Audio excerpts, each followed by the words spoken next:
Now that storm system is headed towards central Ohio. Storm Team 4 meteorologist Ben Gilbert has been tracking it as it's been making its way east, but you have said it won't be as strong as we've been seeing in these other communities. We have the cooler part of the night and less favorable environment, but we won't let our guard down. I'll be here all night because this storm has such a history. Unfortunately, this is the largest tornado outbreak of the season. More than 50 reports of tornadoes today from Wisconsin to Arkansas. Scenes like this one in central Illinois unfolding in a number of communities in the Midwest and Mid-South. The Century Old Barn collapsing east of Peoria. We're now learning of a theater roof collapsing in Belvidere, Illinois, causing multiple injuries as clusters of strongly rotating thunderstorms gradually merge into a single line that's working its way east. And let's take a look at that line ahead of low pressure, which is the driving force.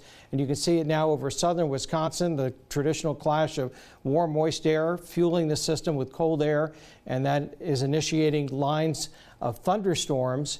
And while the primary threat for us will be damaging winds, we can't even rule out an isolated spin-up tornado. I'll show you why in just a moment.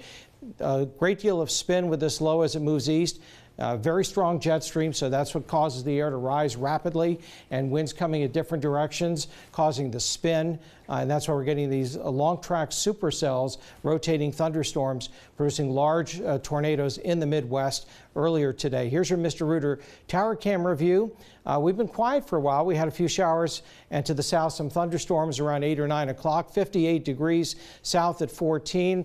Earlier in the evening, these storms went by, and also to the north. Notice what's changed. The tornado watch since the top of the hour now reaches to Kenton and Bellefontaine until 5 in the morning. So the Storm Prediction Center more concerned about the storm surviving, even if they weaken east of Interstate 75.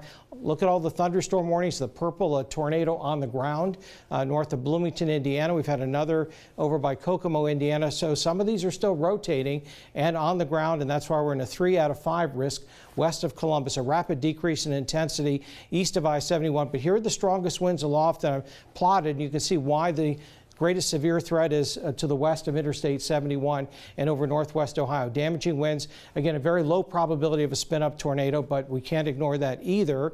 Although in this case, whether it's a damaging thunderstorm wind or an isolated tornado, the difference is not that big a deal. Either way, we have to be alert from 2 to 4 in the morning, and a little bit later in eastern Ohio. Frequent lightning, strong winds tomorrow will develop behind this storm. We have a high wind warning and a wind advisory for the overnight hours. So here's the timing: around 3 in the morning to 4 in the morning across I-71. We dry out early in the day, then some midday showers, and we'll drop from the upper 50s into the 40s, and the winds will start to come down quite a bit. Also notice the colder air on Sunday. It will be a much calmer day, fortunately, as the system moves off to these, very similar to last Saturday, and then the transition on Sunday to nice weather. So showers and windy tonight, some strong to severe storms between about 2 and 4 in the morning, and then a lull, 58 degrees tomorrow, and then a second round of showers midday. Expect the winds to ramp up to 40 to 50 miles per hour into the afternoon hours on Saturday, then diminish quickly in the evening. Sunday down to 30. Sunday will be seasonable and quiet, and then we'll be in the 70s next week. April showers there with yet another weather system.